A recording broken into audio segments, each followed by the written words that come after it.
20 pasos hacia adelante.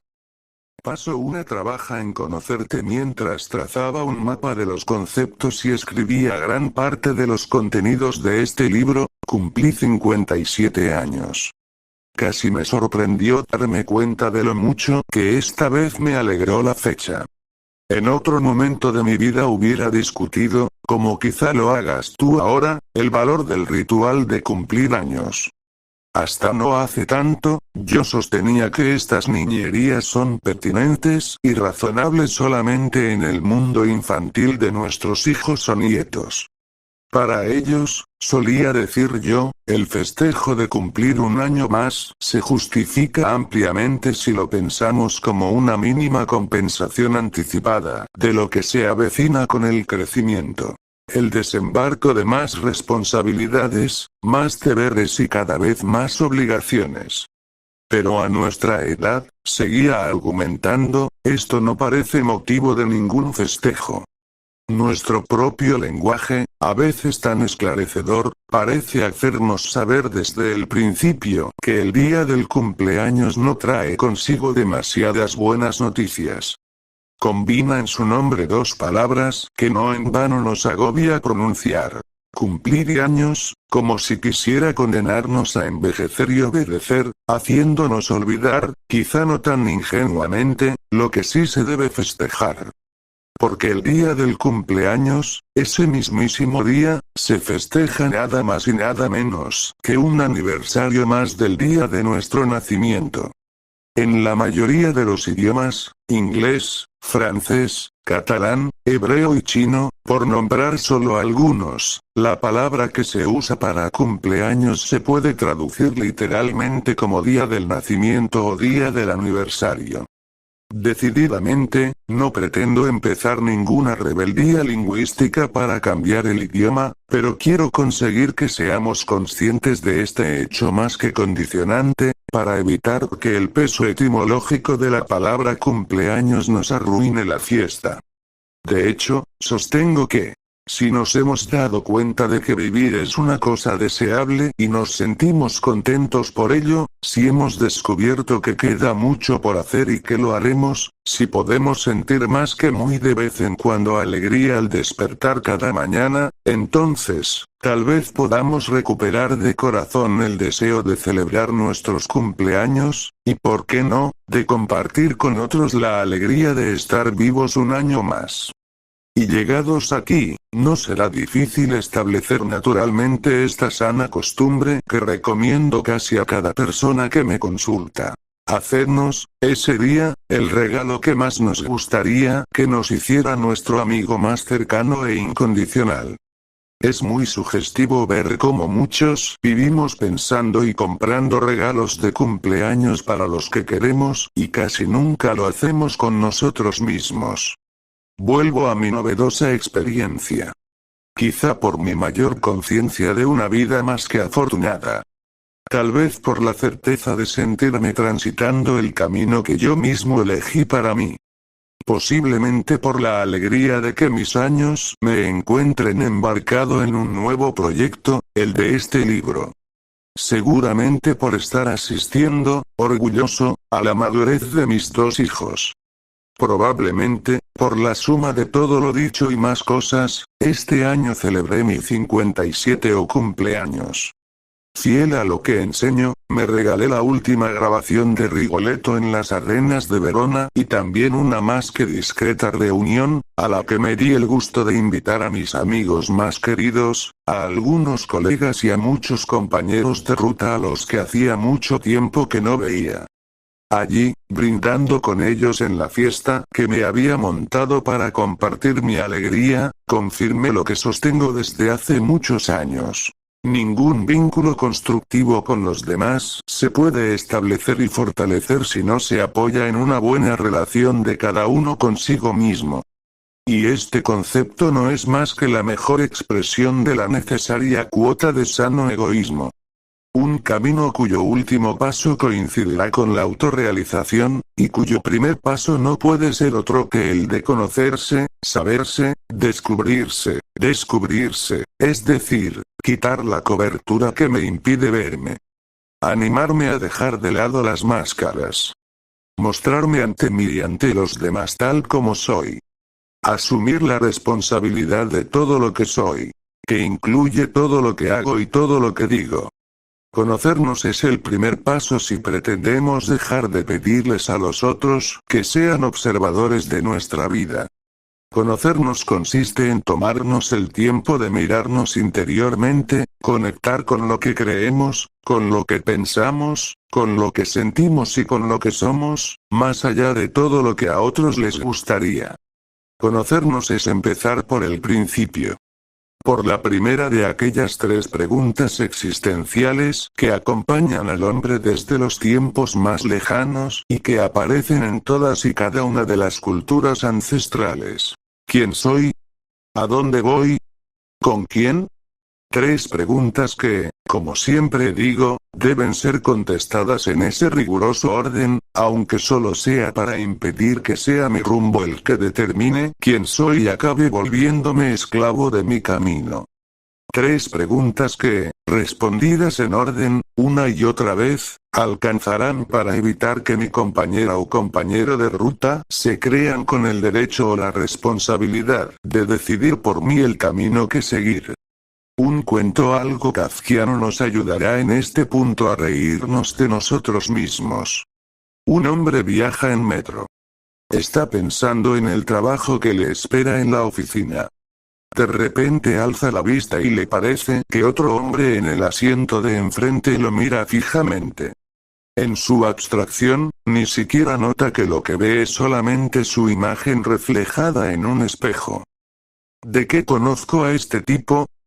Se pregunta al notar que su rostro le es familiar. Vuelve a mirar y la imagen, como es obvio, le devuelve la sonrisa. Y él también me conoce, se dice en silencio. Por más que intenta dejar de pensar en esa imagen de la cara familiar, no consigue alejarla de su mente. El hombre llega a su destino y, antes de ponerse de pie para bajar del tren, saluda a su supuesto compañero de viaje con un gesto que, como no podía ser de otra manera, el otro devuelve inmediatamente. En su trabajo, no puede dejar de preguntarse: ¿de qué conozco yo a ese tipo? ¿Cómo le gustaría tener una fotografía de ese hombre para poder mostrársela a sus compañeros? Quizás alguno de ellos podría ayudarle a identificarlo. Al finalizar su jornada decide caminar hasta casa para darse el tiempo de buscar en su memoria. 1 hora más tarde entra en su apartamento, todavía sin respuesta. Se ducha, cena, mira la televisión. Pero no puede prestar atención. ¿Dónde he visto a ese hombre? Se pregunta todavía al acostarse. A la mañana siguiente se despierta con una sonrisa. Ya sé, dice en voz alta, sentándose de golpe en la cama y golpeándose la frente con la palma de su mano. ¿Cómo no me di cuenta antes? Ha resuelto el problema que lo tenía preocupado. Lo conozco de la peluquería. Si no empezamos por conocernos será imposible saber quiénes somos, reconocernos en nuestros actos y hacernos responsables de cada uno de ellos. Nunca sabremos con claridad cuál es el límite entre el adentro y el afuera. Si es cierto que queremos conocernos, debemos aprender a mirarnos con valentía, decidiendo simplemente ser, aun a riesgo de perdernos por un rato. Solo así podremos lograr que sea nada más que lo interior lo que nos defina. Una tarea de por sí difícil, sobre todo si uno pretende afrontarla sin aislarse de los demás, sin renunciar a sus grupos de pertenencia social, familiar o laboral. Y que quede claro que esto no significa ignorar a los demás ni volverse sordo a sus opiniones, entre otras cosas porque sé que necesitamos de sus miradas para completar nuestra percepción de nosotros mismos, para ver todos esos aspectos que se ocultan en puntos ciegos a nuestra mirada. Significa no condenarnos a andar por el mundo preguntando a los demás quiénes somos o cómo deberíamos ser. ¿No deberíamos anticipar lo social a lo individual? Ahora, y aun a riesgo de ser acusado, una vez más, de individualista, sigo sosteniendo que al objetivo del bienestar común le vendría muy bien que cada uno empezara por ocuparse de su propio desarrollo, aunque solo sea para ayudar de la forma más apropiada, justa y eficaz al prójimo. Durante la semana el niño había perseguido literalmente al padre por toda la casa con su tablero de parchís debajo del brazo. Quería que el hombre se sentara con él a cumplir su promesa de jugar una partida para estrenar el nuevo tablero que le habían regalado para su cumpleaños.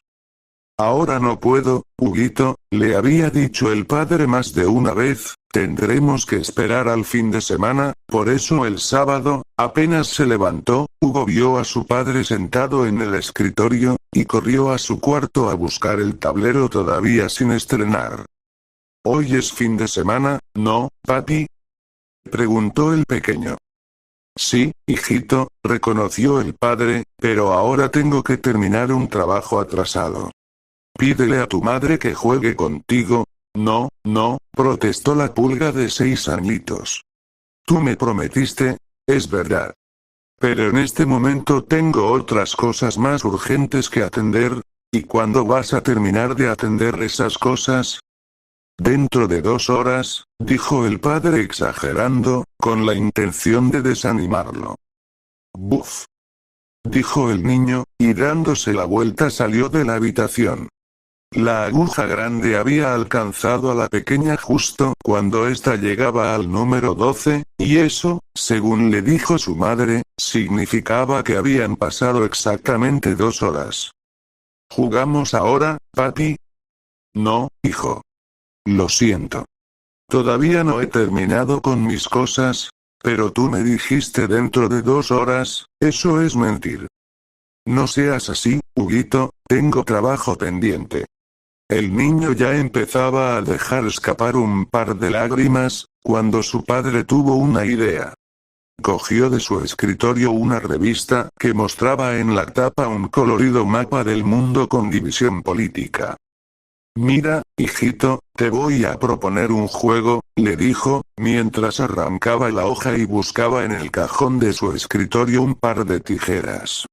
El hombre hizo varios cortes, transformando la hoja en un montón de papeles de forma irregular. Esto es un rompecabezas, un puzzle, como lo llamas tú. El juego consiste en montar el mapa del mundo poniendo cada país en su sitio, dijo el padre. Cuando termines de montar el mundo, jugaremos al parchís. El padre sabía que, sin tener idea de cómo era el planisferio, el niño tardaría más de 1 hora en montarlo y que eso los llevaría hasta el almuerzo. Después de su siesta, quizá podría finalmente sentarse a jugar con su hijo, como le había prometido. Otra vez resoplando, pero intuyendo que si no aceptaba esas condiciones no habría parchís, el jovencito cogió los papeles que su padre le daba y se fue a su cuarto. Pasaron 5 minutos, quizá 6, cuando Huguito entró en la habitación con el mapa del mundo perfectamente montado. Cada país en su sitio y toda la hoja pegada con cinta adhesiva. Ya está, papi. ¿Ahora vamos a jugar al parchís? El padre sonrió, confuso. ¿Pero cómo lo has hecho?, preguntó examinando el perfecto resultado. Si tú nunca has visto un mapa del mundo, ¿cómo lo has montado tan rápido? No, papi, yo nunca había visto un mapa del mundo como este. Cuando lo recortaste yo vi que en el otro lado de la hoja había una foto de un hombre. Entonces, al llegar a mi cuarto, di la vuelta a los papelitos y coloqué las partes del señor, una al lado de la otra. Fue fácil. Cuando terminé de acomodar al hombre, el mundo se acomodó solo. Puede que sea una deformación profesional, pero después de tantos años estoy convencido de que solamente trabajando con los individuos será posible que se dé el cambio que queremos para el mundo. Será por una deformación profesional, pero me pasa con demasiada frecuencia, tanto hablando con un paciente en mi consulta como contestando a las preguntas de un reportaje. sin darme cuenta, me sorprendo hablando de todos cuando yo solo quería hablar de cada uno. Quizás sea la demostración de que no hay diferencia entre todos y cada uno.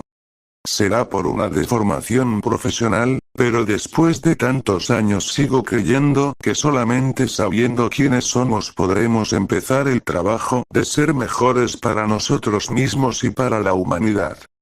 Paso 2. Decide tu libertad. Sí, según hemos dicho, el primer paso es conocerse, el segundo debería ser, sin duda, su necesario acompañante, concederse la libertad. Y digo concederse y no conseguir ser libre, porque me refiero al proceso interno de la autonomía, y no al concepto vulgar y mentiroso de creer que la libertad consiste en poder hacer lo que a cada uno se le antoje. Es muy importante establecer esta diferencia porque, como tantas veces lo he dicho, aquella definición corresponde a la omnipotencia y no a la libertad. Aquella es sobrehumana y no existe. Mientras que esta es posible, deseable y real. A veces parecería que nos gusta o que nos conviene confundir estos dos conceptos. Posiblemente para justificar ante nosotros mismos nuestro miedo a la libertad, como maravillosamente lo enuncia Erich Fromm en el libro que lleva ese mismo título. La libertad, tal como la entiendo y la propongo, consiste nada más, y nada menos, que en la posibilidad o el derecho que tiene cada uno de elegir una, y a veces más de una, de las alternativas que se presentan en un determinado momento. La libertad es la capacidad de elegir dentro de lo posible. Esta libertad incluye y necesita, por supuesto, la honestidad de no calificar como imposible lo que no lo es, solamente para negar que descartara todas las otras opciones por mis principios, por mis temores o por mi conveniencia. La consecuencia de dar este paso hacia nuestra libertad consiste también en aceptar que algunas situaciones donde no podemos elegir son, en realidad, producto de una elección previa. Sin embargo, parece demasiado tentador para muchos decir que no se podía hacer otra cosa para disminuir así su responsabilidad en el resultado de su elección. Declararse libres es dar el paso hacia nuestra definitiva autonomía, asumir el coste de mis decisiones, aunque hoy me dé cuenta de que me equivoqué, aceptar que era posible hacer todo lo contrario y yo no lo hice, admitir que, de hecho, otros lo hicieron aunque siga pareciéndome de lo más lógico haber hecho lo que hice.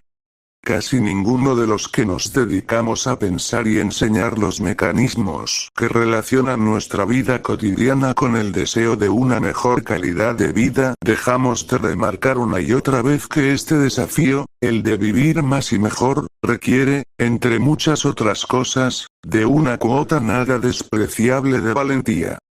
Hacen falta coraje y solidez para enfrentarse a los precios que la sociedad querrá cobrarnos casi siempre por la osadía de enfrentarnos a ella, por la frescura de declararnos libres de decidir por nosotros mismos, por el desplante de desconocer la inviolabilidad de sus mandatos o por la insolencia de pedir explicaciones a las actitudes de los más poderosos.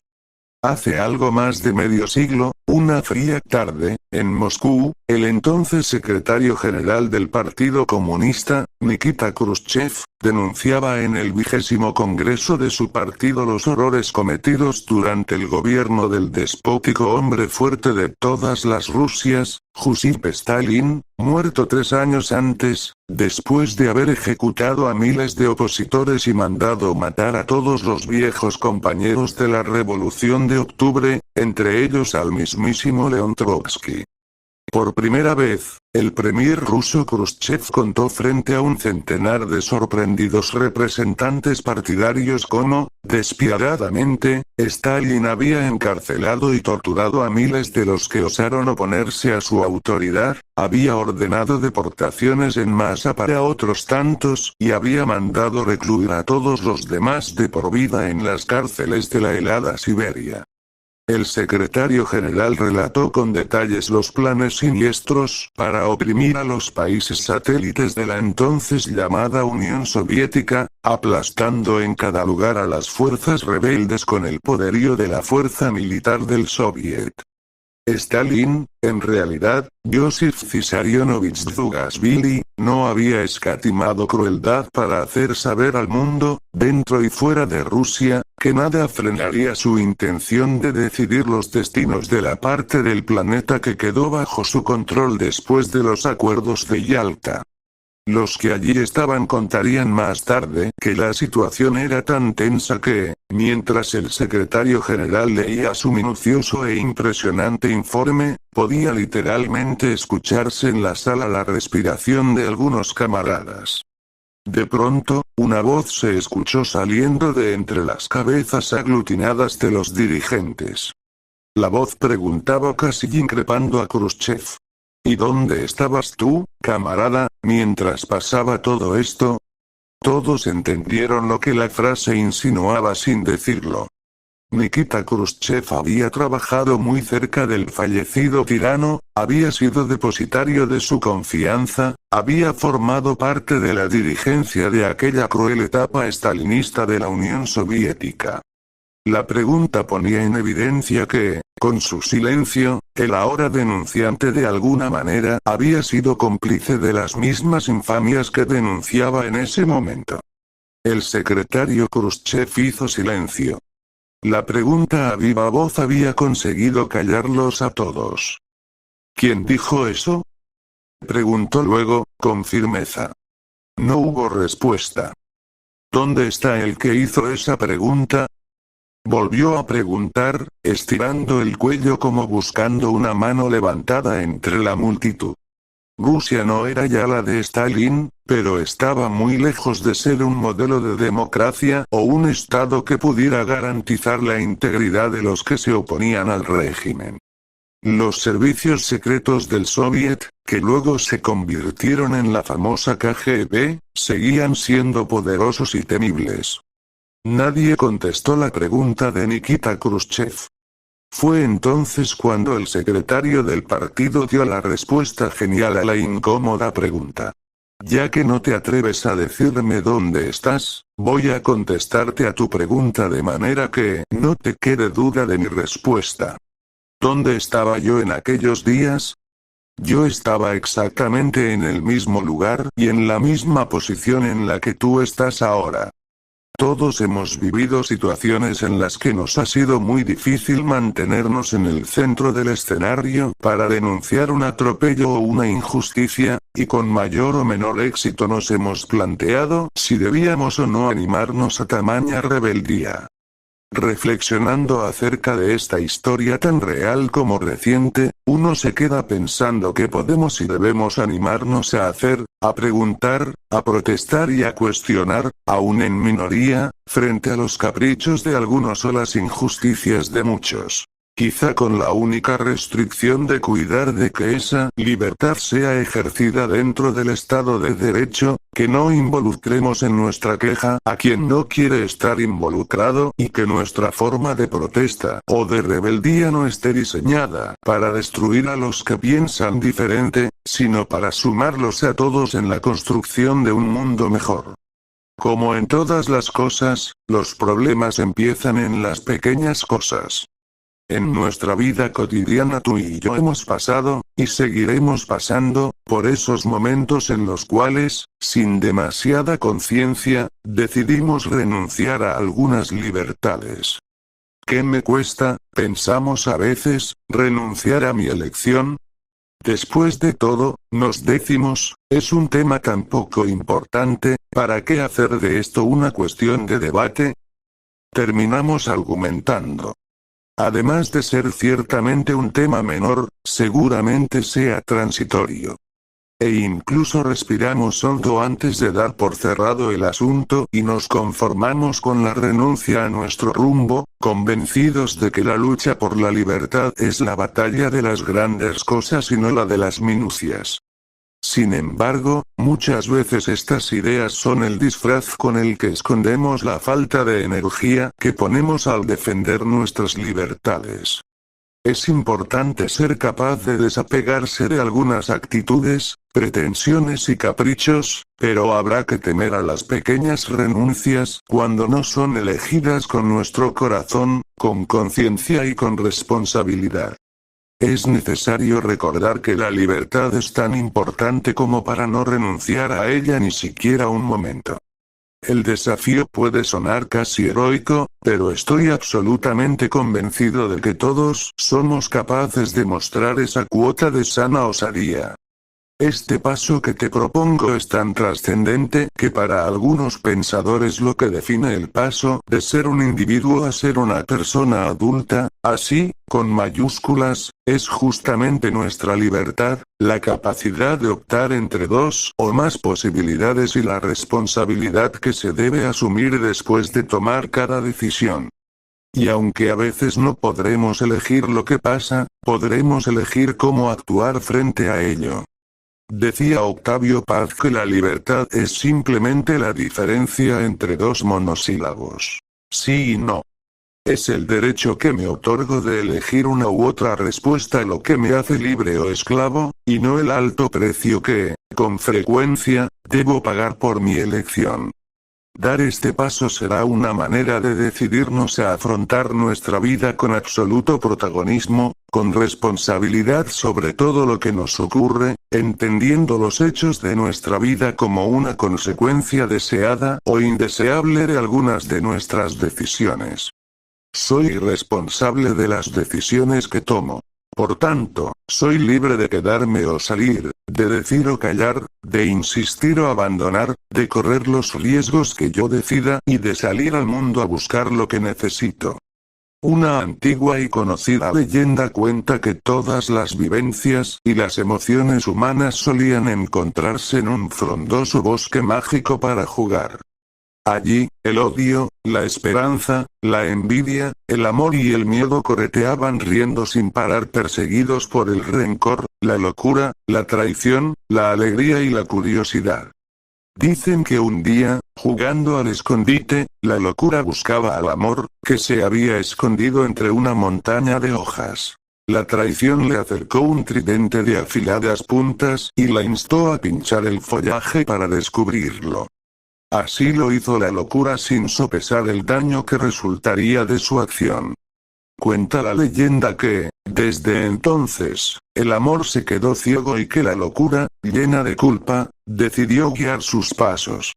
Mi genial amiga, escritora y cuentacuentos Vivi García dice que, después de tanto andar juntos, el amor y la locura, terminaron haciendo pareja y disfrutaron inmensamente.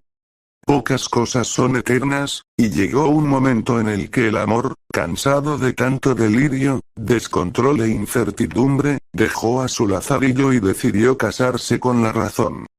El amor no se equivocó en su decisión, porque guiado por la razón los peligros desaparecieron y las inseguridades se desvanecieron con ellos.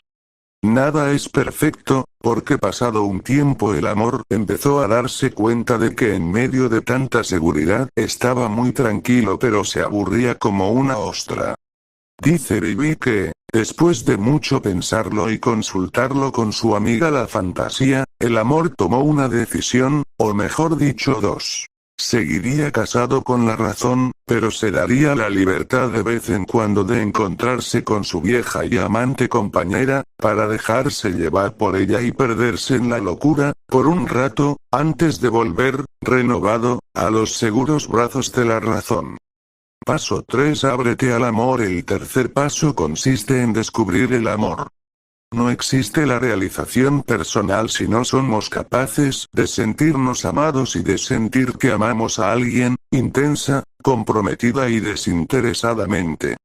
La palabra amor es posiblemente una de las más utilizadas en los últimos 200 años. A su sombra se han justificado las atrocidades más espantosas y se han explicado las actitudes más solidarias. los santos, los dictadores, los bondadosos, los asesinos, los sacerdotes y los hechiceros, los eruditos y los analfabetos, los amantes y los desenamorados. Todos hablan de amor, aunque muchos no sepan de qué están hablando. Es cierto que definir sentimientos es un gran desafío y un reto imposible de salvar del todo. Sin embargo, podemos aproximarnos, compartiendo algunas ideas acerca de ellos. Para empezar, vale la pena aclarar que el amor verdadero y trascendente del que hablamos no es el amor inconmensurable de las novelas románticas, supuestamente eterno y, por decreto, excluyente. Tampoco es necesariamente el amor de las tragedias griegas, dramático e irresistible. No es un sentimiento sublime, reservado para unos pocos, ni tampoco algo que se siente exclusivamente en un momento de la vida frente a una única persona. El amor al que debemos abrirnos es el amor de nuestro día a día, el sentimiento posible y cotidiano al que nos referimos cuando sentimos que queremos mucho a alguien. Si partimos del concepto del querer como el más puro interés por el bienestar de otra persona, será fácil entender que lo que estoy proponiendo como tercer paso es animarnos a sentir con honestidad verdadero interés por lo que le suceda a otros, ya sea tu hijo, tu madre, tu pareja, tu vecino o un alguien anónimo y desconocido. Estoy convencido de que, para llegar a la meta, es imprescindible que seamos capaces de cosechar por lo menos una relación con alguien que no solo sea importante para nosotros, sino que además consiga hacernos saber que somos importantes para ella. Alguien que celebre sinceramente cada uno de nuestros logros. Alguien que quiera acompañarnos tanto en los momentos fáciles como en los difíciles. Alguien que sea capaz de respetar nuestros tiempos y nuestras elecciones. Alguien que disfrute de nuestra compañía sin pretender ponernos en la lista de sus posesiones. Alguien por quien nos sigamos sintiendo queridos aún en los desencuentros, aún después de esos momentos de discusión o de enfado. Una persona, en fin, cuyo bienestar siga importándonos, aun en los momentos en los que, furiosa por alguna razón o cegada por su enfado, nos asegure que ya no nos quiere. Aun cuando, lastimada y dolorida, se empeñe en prometer que jamás nos perdonará. Todos los filósofos, pensadores, religiosos y terapeutas de la historia deben de haber creado su propia definición acerca del amor. De entre las que llegaron a mí, elijo la de mi colega Joseph Zinker, que propone en su libro El proceso creativo. El amor es el regocijo por la mera existencia de la persona amada. Quizás a ti no te satisfaga. Quizá prefieras apoyarte en tu propia definición. Por si acaso, te dejo también mi particular manera de poner en palabras el significado y el alcance del mejor de los amores. Para mí, el amor es la decisión sincera de crear para la persona amada un espacio de libertad tan amplio, tan amplio, tan amplio, como para que ella pueda elegir hacer con su vida, con sus sentimientos y con su cuerpo lo que desee, aun cuando su decisión no me guste, aun cuando su elección no me incluya. Quiero compartir con todos mi versión de un cuento que siempre fue muy significativo para mí, una historia escrita hace medio siglo por uno de los grandes de la literatura, que se hizo conocer como O. Henry. Esta historia transcurre en la Francia de 1900, en los comienzos de un durísimo invierno. Marie era una niña de 11 años que vivía en una antigua casa parisina. Desde que el frío se había hecho sentir, ella empezó a quejarse de un intenso dolor en la espalda que se volvía intolerable al toser. Cuando el médico fue a verla, le dio a su madre el diagnóstico que más temía: tuberculosis. En esa época, todavía sin antibióticos, la infección era casi una garantía de muerte.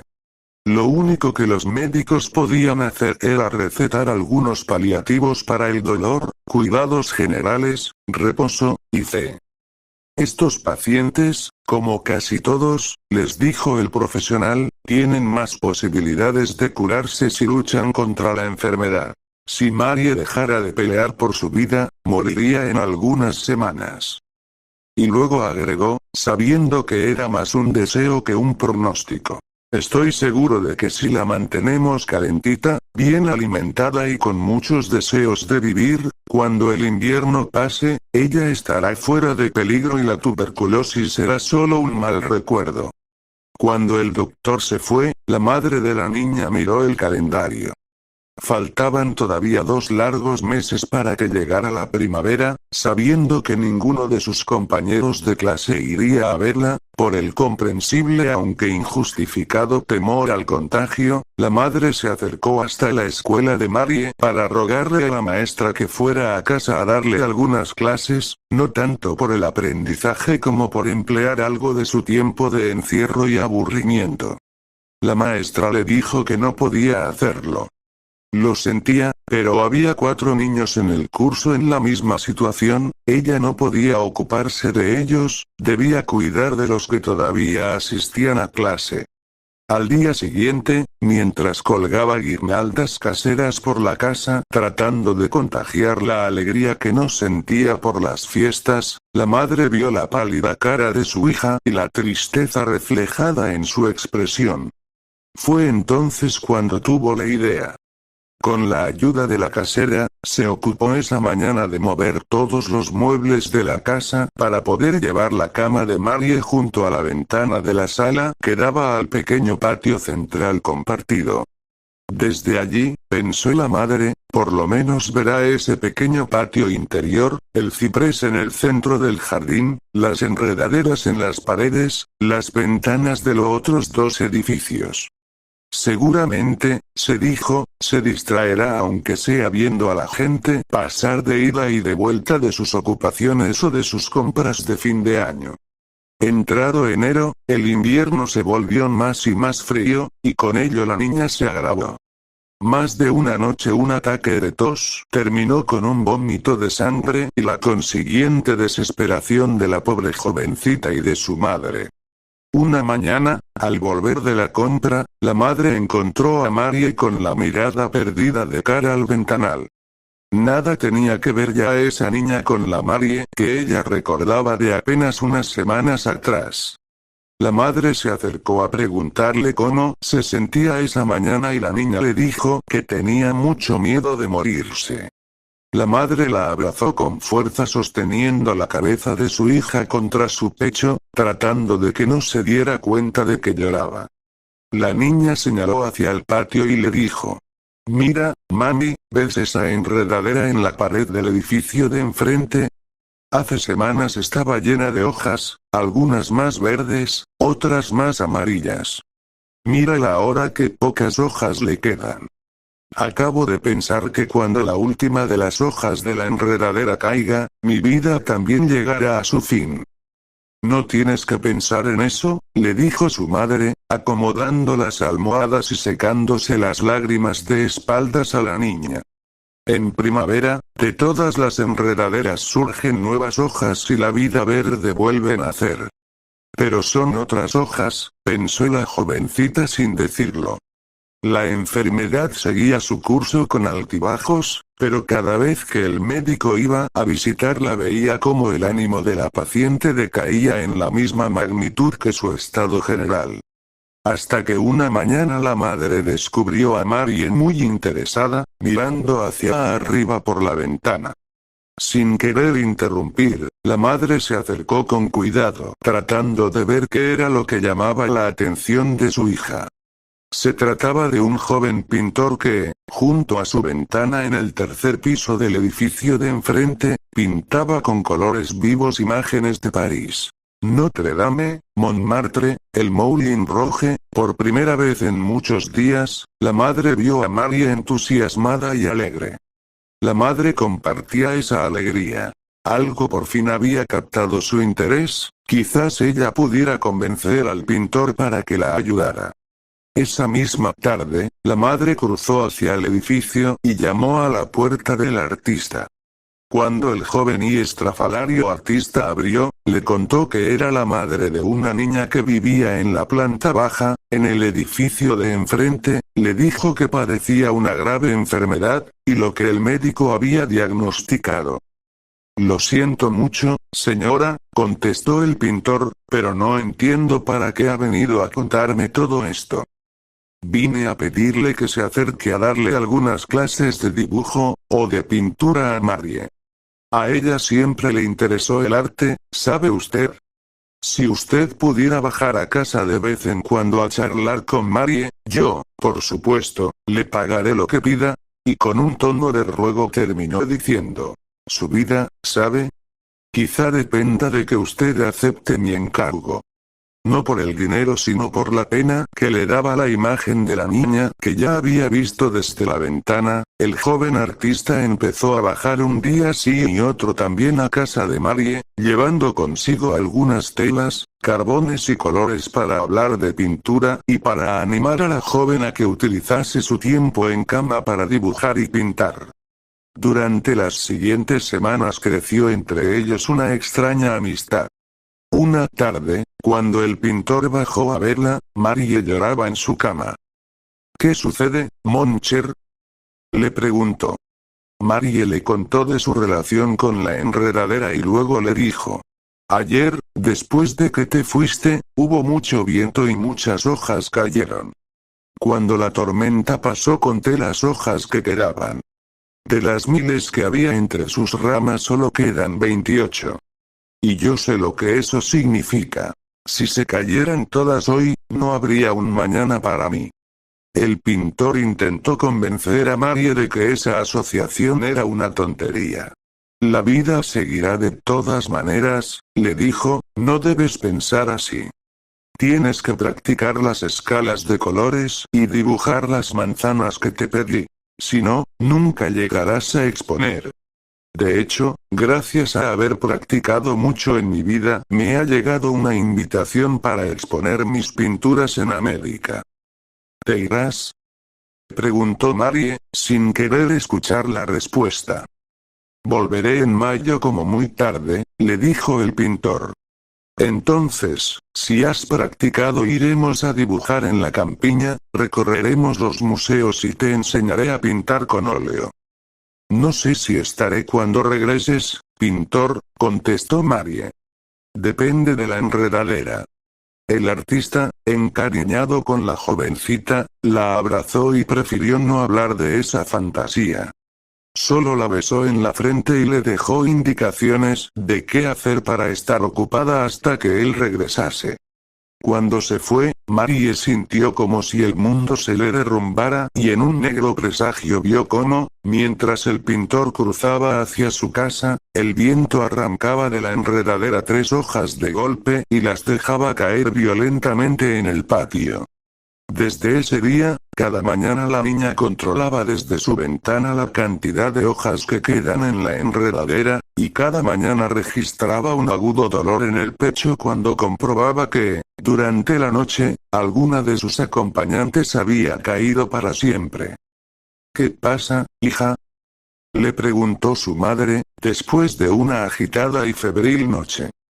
Mira, mamá, dijo Marie, señalando por la ventana.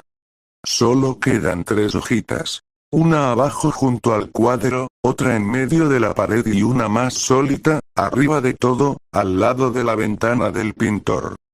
Tengo miedo, mamá. No te asustes, contestó la madre, con una convicción que no tenía. Esas hojitas van a aguantar. Son las más fuertes, ¿entiendes? Solo faltan 2 semanas para que llegue la primavera. La mirada divertida de Marie se transformó en la oscura expresión de un obsesivo control sobre las pobres 3 hojitas. Y una noche de febrero, en medio de una feroz tormenta de viento y lluvia, la hoja del medio se soltó de su amarra y voló lejos. Marie no dijo nada pero redobló sus rezos para pedirle al buen Dios que protegiera sus hojitas. Mamá, gritó una mañana. Mamá, ven. ¿Qué pasa, hija? Queda solo una, mami, solo una. La de abajo del todo se cayó anoche. Me voy a morir, mami, me voy a morir. Por favor, abrázame, tengo miedo, mamita. Mucho miedo. Hay que tener fe, hijita, dijo la madre tragando saliva y reprimiendo el llanto de su propio miedo. Además, faltan pocos días para la primavera y todavía queda una hoja. Es la hoja campeona, ¿sabes? Sí, pero hace un rato la vi temblar. Tápame, mamá, tengo frío. La madre la arropó con sus mantas y fue a buscar unos paños húmedos. La niña tenía mucha fiebre. Cada momento que Marie estaba despierta, miraba por la ventana a la única hoja que todavía resistía. En la punta de la enredadera, la pequeña hoja marrón verdosa se aferraba solitaria a su base, y la niña, al verla, cruzaba instintivamente los dedos pidiéndole que resistiera para que ella también pudiera salvarse. Y la hoja resistía.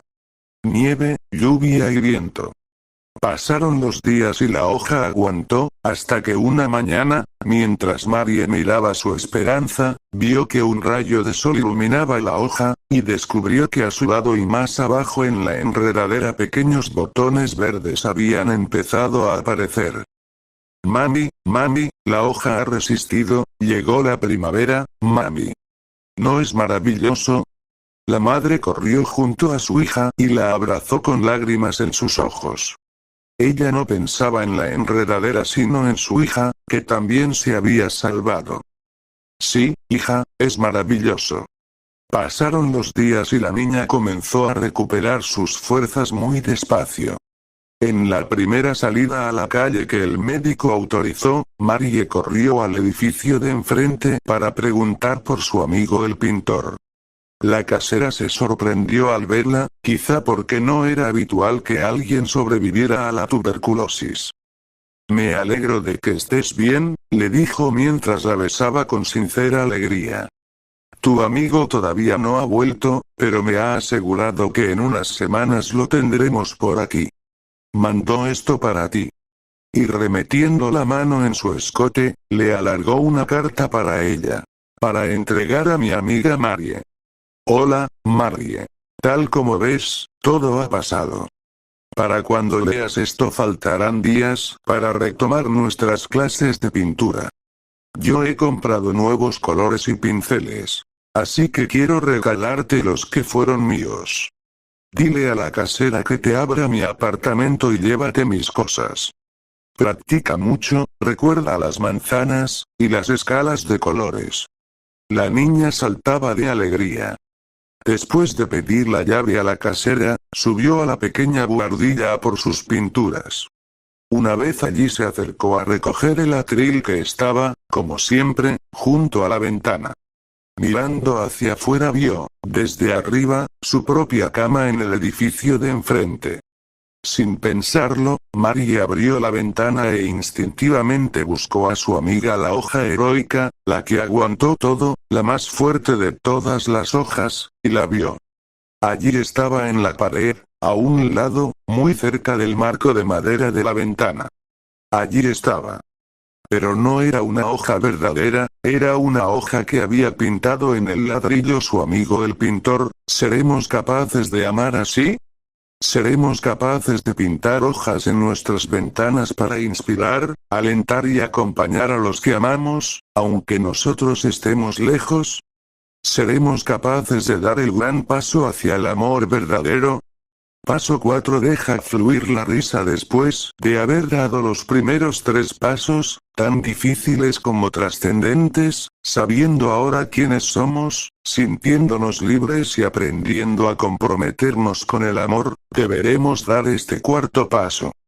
Poner la imprescindible cuota de buen humor en nuestra vida. Atención, no es suficiente con cualquier buen humor. Hablo de un humor particular y específico, de un grandioso buen humor. Empezar a dar este paso es aprender a levantarnos contentos cada mañana a pesar de enfrentarnos, en cada letra de los periódicos y en cada palabra de las noticias, con los mensajes que los cerebros privilegiados parecen derramar por hábito sobre nuestras pobres cabezas. como si disfrutaran del miedo que nos crean sus temibles visiones del presente y el anticipo de las próximas, y a su parecer inevitables, catástrofes económicas, sociales y ecológicas. Me refiero a no olvidarse de sonreír aun cuando estos imaginarios del duro mañana parezcan estar cada vez más cerca. Sonreír a pesar de nuestras propias limitaciones, que ahora conocemos y reconocemos, y también, a pesar de las a veces absurdas restricciones que nos imponen costumbres, reglamentaciones y censuras que nos limitan, aunque no recordemos haberlas aceptado. Hablo de sonreír para actuar con más tino y no para renegar de los problemas o escapar de ellos. Como bien señala Pescetti, el humor es quien muchas veces nos advierte de que el orden es demasiado estricto, que determinada regla no tiene sentido o que nos hemos dejado oprimir por demasiadas preocupaciones.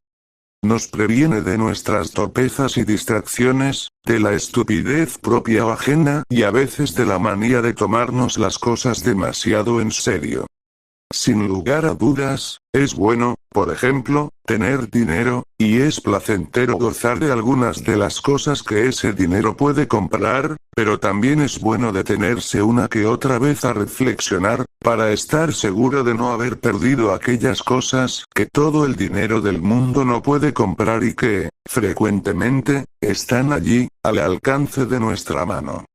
Hablo de tener aunque sea un minuto cada día para sonreír frente al espejo, por encima del fastidioso recuerdo de nuestro agobiante pasado, sin estar pendientes de los fracasos del presente y sin temblar por nuestras profecías catastróficas.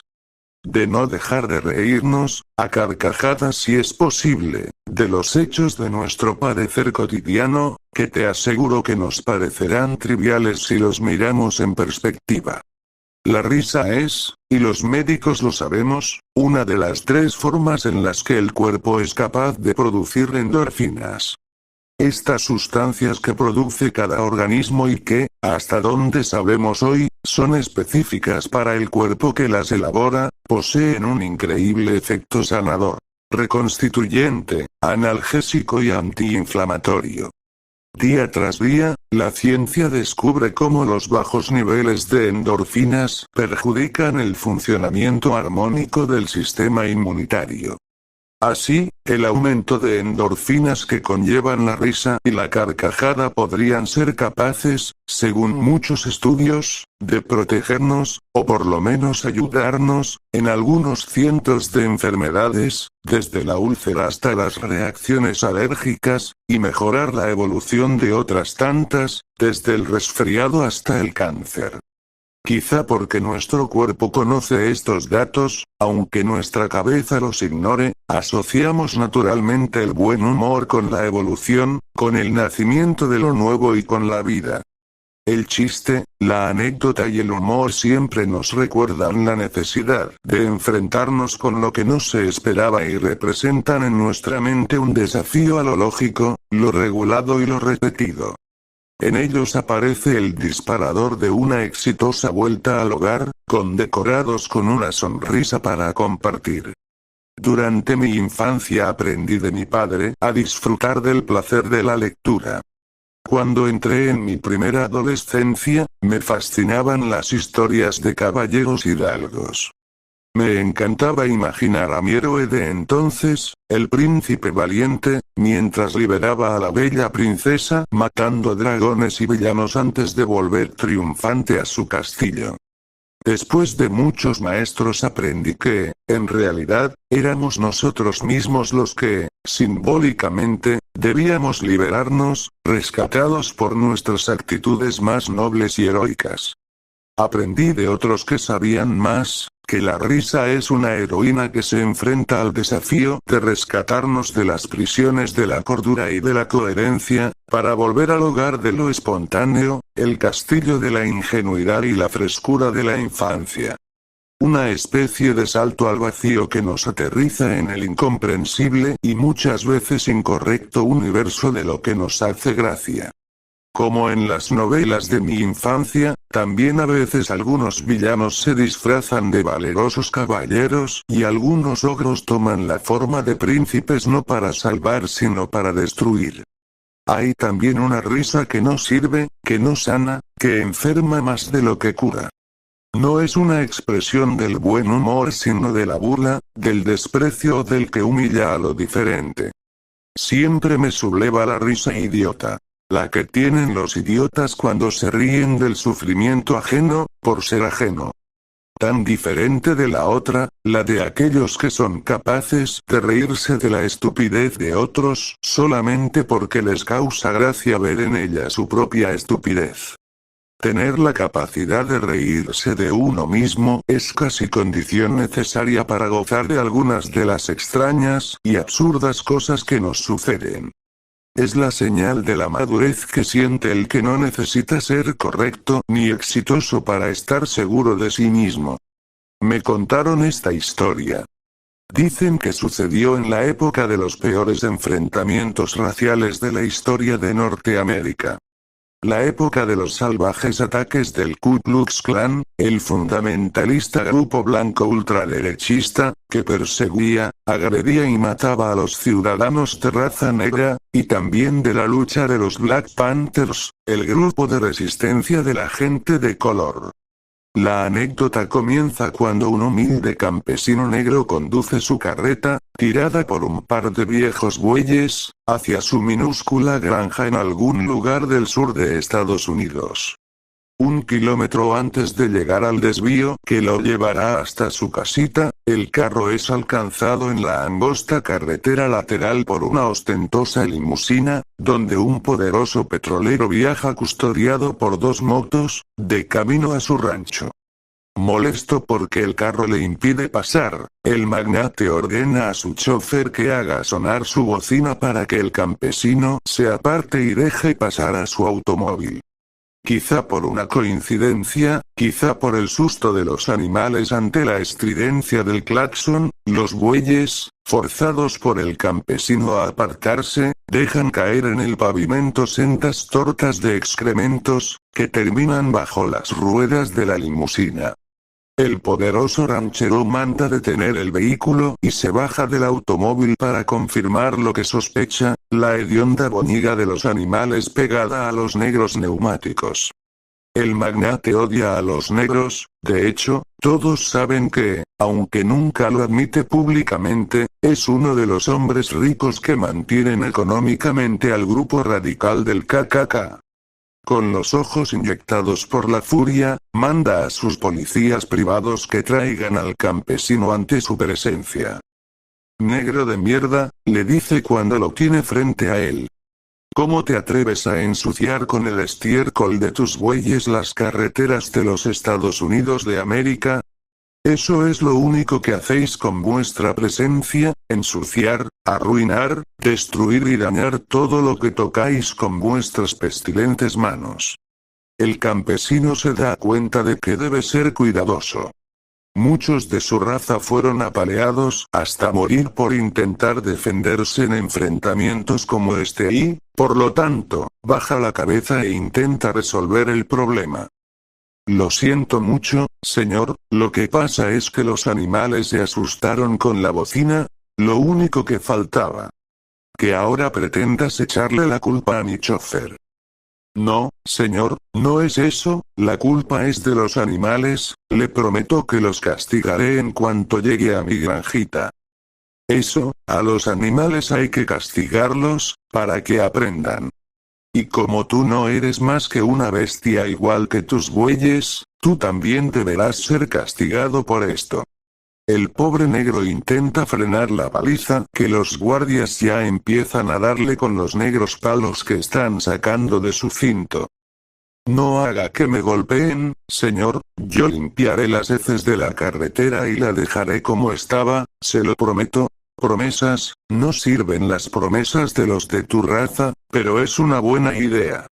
Ese será el castigo que te corresponde. Tú ensucias, tú limpias. Sí, señor, muchas gracias. traeré un poco de paja de mi carreta y me ocuparé de dejarlo todo en condiciones, le doy mi palabra. Yo me ocuparé de que sea así, yo también te doy mi palabra. El hombre sonríe con malicia pensando en lo que se le acaba de ocurrir. Dado que tus animales cagan lo que comen de mi suelo, tú te comerás del suelo lo que ellos cagan, es lo justo, ¿verdad? Al pobre hombre le cuesta creer lo que está oyendo, pero sabe de sobra que no tiene opción.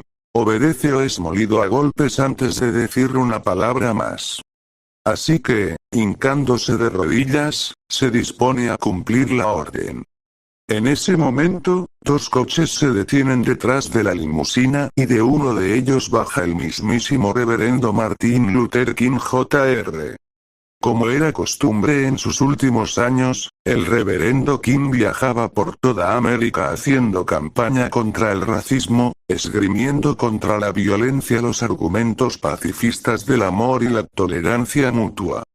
También los recién llegados viajan con una guardia privada, pero no es una comitiva armada con pistolas o rifles, sino una serie de reporteros que toman notas de cada evento y sacan fotos de cada presentación del reverendo King. ¿Qué sucede?, pregunta King al hombre blanco, que lo ve venir impávido. El sureño sabe perfectamente quién es el reverendo King, su fama y su influencia, pero no está dispuesto a dejarse intimidar por el pastor negro ni a mostrar debilidad delante de sus hombres, así que, redoblando su apuesta, lo encara con prepotencia.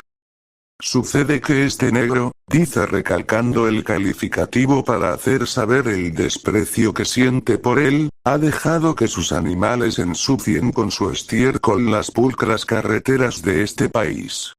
Por lo tanto, dado que en América el que rompe, paga y el que ensucia, limpia, se está ocupando de dejar las cosas tal como las encontró. Con mucha calma, el reverendo King lo mira y, con voz muy suave, intenta mostrar su oposición. No me parece que haya sido él quien ha ensuciado la carretera, en todo caso fueron sus bueyes, y no creo que esté bien que usted y sus policías tengan que humillarlo o amenazarlo para pedirle que limpie lo que ensució. Te conozco, y sé muy bien qué pretendes, dice el hombre blanco, pero a mí no me vas a impresionar con tu tono pastoral. Él y sus animales son lo mismo, bestias que conviven con los humanos. Los bueyes, él y tú, sois todos animales y seréis tratados como tales. Todos sois iguales. Me alegro que lo diga, acota el reverendo King, con una paz asombrosa. Hace muchos años que predico tratando de hacer entender esto que usted también resume. Los animales, él y yo somos iguales, y le digo algo más, también usted es igual a nosotros, sobre todo a los ojos de Dios, aunque algunos hombres todavía no lo sepan. De todas maneras, le doy las gracias por recordármelo, todos somos iguales, y, por lo tanto, si él come, yo también como. Y después de decir esto, se acerca al campesino y, arrodillándose frente a él, hunde también su cabeza en el estiércol. Los fotógrafos empiezan a registrar en sus cámaras la imagen de lo que sucede, ante la desesperación del magnate y de su séquito.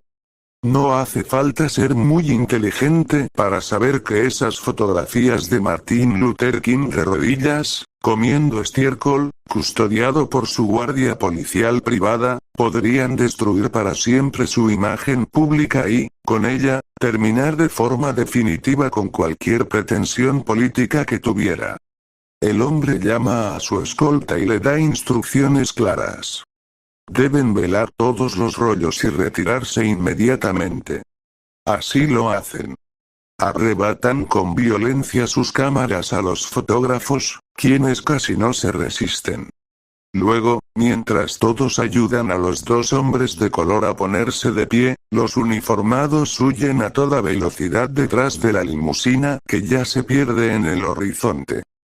¿Estás bien?, pregunta el reverendo King. ¿Quieres que te escoltemos a tu casa, hermano? No. No. Estoy bien, dice el campesino. Gracias, reverendo. Da las gracias a Dios, hermano, adiós.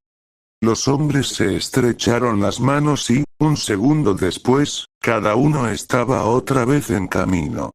Uno, a sus conferencias en Dallas, otro, a su pequeña granja a 1 kilómetro de distancia. Cuando el campesino llegó a su casa, todavía tenía una gran sonrisa dibujada en su rostro. Hola, le dice a su esposa apenas la ve, y corre a darle un abrazo mucho más efusivo de lo común. Bueno, le dice la mujer, parece que hoy debe de haber sido muy especial. ¿A qué se debe esa cara de alegría y esa efusividad? Creo que nunca te había visto tan contento. Es que, si te cuento con quién desayuné hoy, no me vas a creer. Ese es el buen humor que te propongo conquistar. Uno que dibuje una sonrisa en tu cara, sin excusas y de forma permanente, para que sea la señal de tu complicidad con el secreto último de las buenas cosas, con Dios y con la naturaleza. Un buen humor que te ponga por encima de tus pequeñas frustraciones cotidianas y más allá de lo efímero de tus intereses momentáneos. Te invito seriamente a dar este cuarto paso, que no tiene nada de serio. Te invito a que sonrías hasta que notes que tu sobriedad y sensatez han desaparecido de tu vida. Que sonrías hasta que provoques la sonrisa en los que te vean sonreír. Sonríe a los tristes, a los tímidos y, sobre todo, a los aburridos. A los amigos, a los ancianos, a los jóvenes, a tu familia y a tus adversarios. Sonríe cada vez que puedas y también cuando más te cueste, y entonces aprenderás que si tú no lo permites, nada es capaz de arruinar tu alegría, ni siquiera la tristeza de tener que llorar de vez en cuando por algo doloroso. Paso 5. Aumenta tu capacidad de escuchar. El siguiente paso de nuestro camino hacia la superación personal, que podríamos enunciar simplemente como aprender a escuchar, no debería parecernos tan difícil.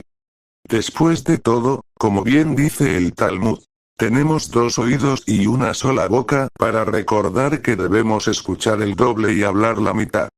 Sin embargo, para muchos de nosotros, no es sencillo. Sobre todo para los que habitamos en grandes ciudades, como Buenos Aires, Madrid, México DF o Barcelona. Hemos nacido y crecido rodeados de supuestos expertos en casi todo, y no consiguen deslumbrarnos los relatos de vecinos heroicos protagonistas de hazañas impensables solo conocidas por ellos mismos.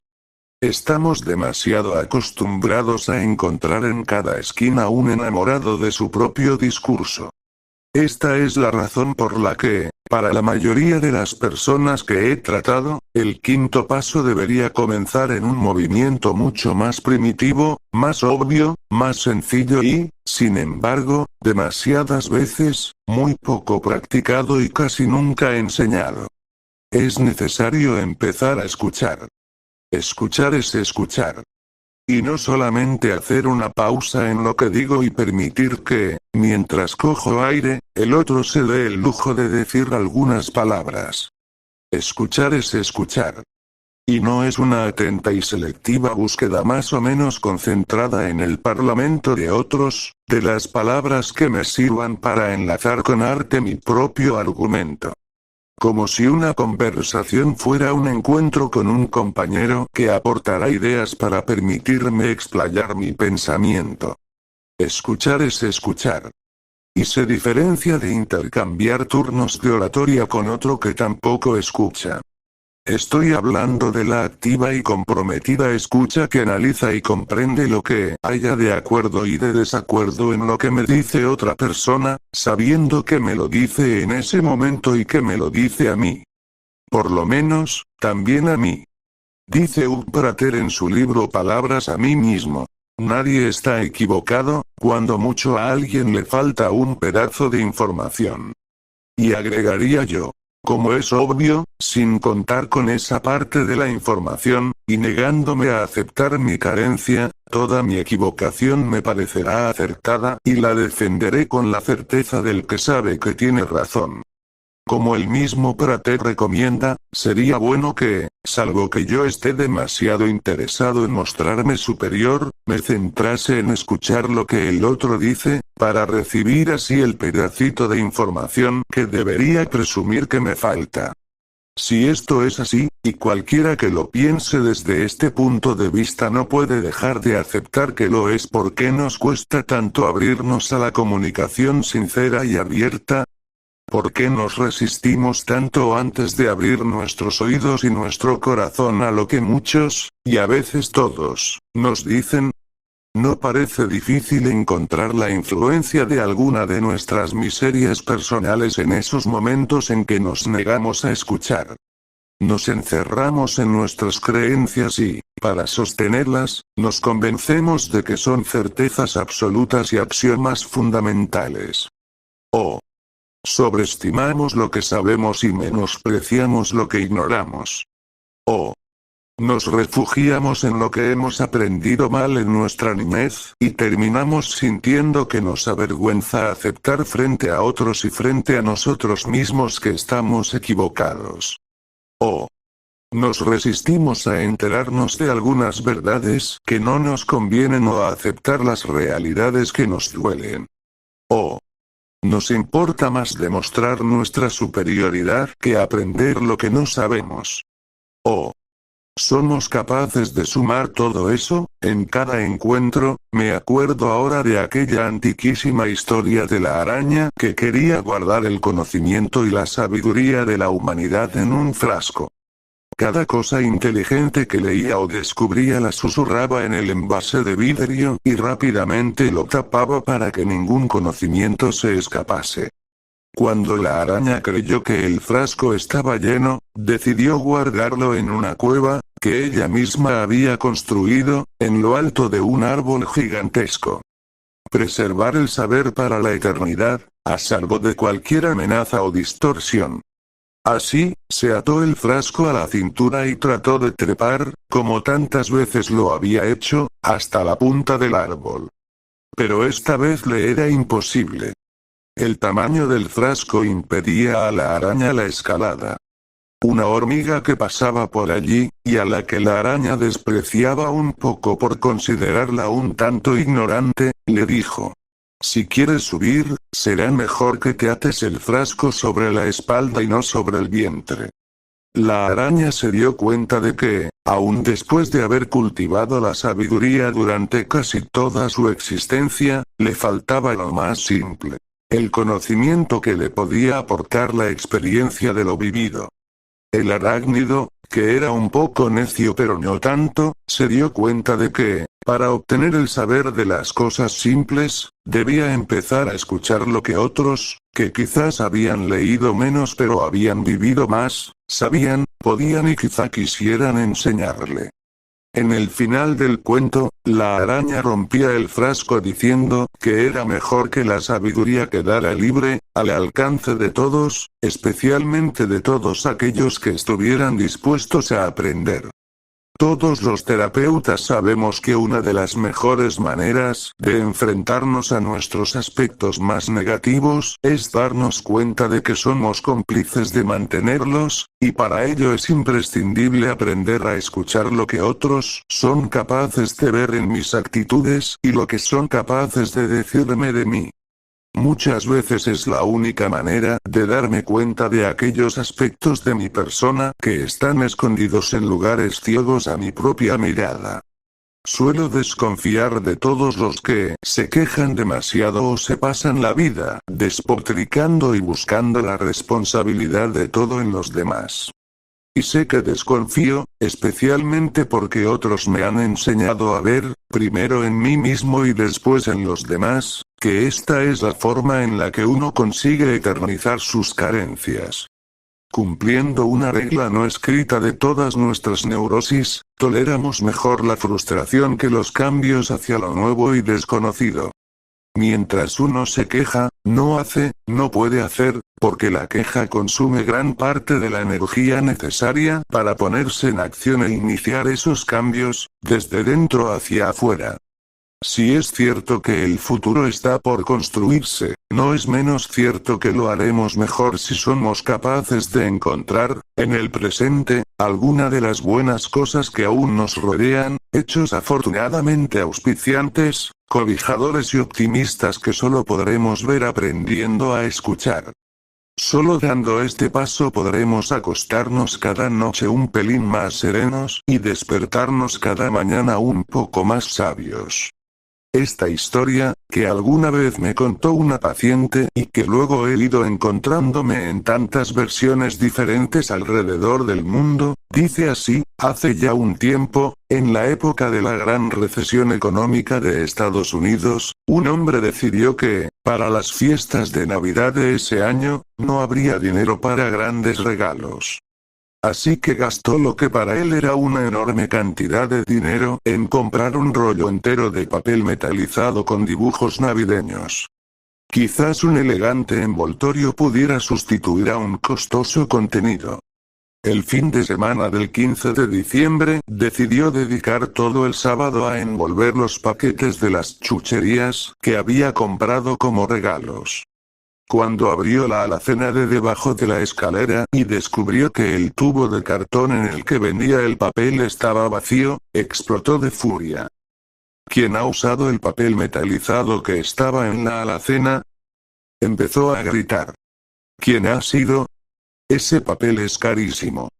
¿Para qué lo habéis usado? Y así siguió, hasta que su pequeña hija de 4 años se acercó, con la cabeza gacha para decirle: fui yo, papi, yo lo he usado. ¿Tú lo has usado? ¿Sin permiso? Sí, papi, dijo la niña, a punto de llorar. Ese papel era carísimo, señorita. Y no era para jugar, era para envolver los regalos de Navidad. Es que, quiso explicar la pequeña. Es que eres una maleducada. Tu padre trabaja como un burro cada día para que en casa no falte nada, y cuando compró algo para que haya un regalo para cada uno, pero, papi, tú te callas y me escuchas. Tendrías que haber preguntado si podías usar ese papel. No podía preguntar, papá, porque era una sorpresa. ¿Cuál era la sorpresa? ¿Que ya no habría papel para envolver regalos? No, papá, es que lo usé para envolver un regalo sorpresa. Ah, ¿sí? Un regalo, todo el papel para un solo regalo, ¿y para quién era ese regalo sorpresa si se puede saber? Preguntó el padre casi gritando. La niña había empezado a lagrimear. Era, para ti, papá. El hombre enmudeció. Se sintió un monstruo reprendiendo a su hija que había envuelto un regalo para él, y después de un rato, entre culpable y avergonzado por su furiosa reacción, se animó a decir: oh, perdón si te he gritado, hija, pero es que ese papel era demasiado caro para usarlo todo en un solo regalo. Sí, papi, pero la caja era muy grande y quedó tan bonita. El hombre sintió que se enternecía y trató de aliviar la situación. Está bien, vamos a ver esa caja, quizá podamos aprovechar un poco de papel para envolver los regalos de todos. Poco después, la niña bajaba de su cuarto con la enorme caja de su vieja casita de muñecas enrollada por el ahora inútil papel dorado. ¡Feliz Navidad, papi!, dijo la nena alargando el paquete a su padre. Invadido por la ternura de la niña, el padre trató inútilmente de salvar el papel de envoltura, mientras se reprochaba no haber podido escucharla. Sin embargo, volvió a explotar cuando abrió la caja y descubrió que no había nada en ella. ¿No sabes que cuando uno hace un regalo y envuelve una caja, aunque lo haga usando todo un rollo de papel plateado, debe poner algo dentro? ¿Nunca te enseñó tu madre que no se regala una caja vacía? La pequeñita bajó otra vez la cabeza y con lágrimas en los ojos dijo: es que la caja no está vacía, papi, yo soplé 70 besos dentro de la caja, así, cuando te vas de viaje, como no puedes llevarme contigo, te llevas los besitos que yo te regalé para Navidad. El padre se sintió morir. Alzó en sus brazos a su hija y le suplicó que lo perdonara por no preguntar, por no comprender, por no saber escuchar. Se dice que el hombre guardó esa caja y su envoltorio debajo de su cama. Que allí la tuvo durante años, y que cada vez que se sentía triste, desanimado o agobiado por las dificultades de la vida, cogía de la caja uno de los besos que su hija le había regalado y recordaba el amor con el que su niña los había puesto allí. Paso 6. Aprende a aprender con humildad. Escuchar, como dijimos, debería servirnos sobre todo para aprender la parte del todo que todavía ignoramos. Debería servirnos, según razonamos juntos en el capítulo anterior, para regular el darnos cuenta de que no tenemos, nadie tiene, el monopolio de la verdad y centrarnos en la necesidad de completarnos con la verdad de otros. Esto conlleva, claro, una importante cuota de humildad, porque aprender siempre es un acto humilde. Anclados en nuestra soberbia, nada puede sernos explicado. El que no se anima a bajar del pedestal de creer que lo sabe todo nada puede aprender de los demás, de esos que desprecia sin escuchar porque supone o, peor aún, decide que nada pueden enseñarle. Ninguna condena puede ser peor que la de estar limitado a saber solamente lo que uno ya sabe. Y esa cárcel es la de los soberbios. La vida es, por supuesto, la exploración de cosas.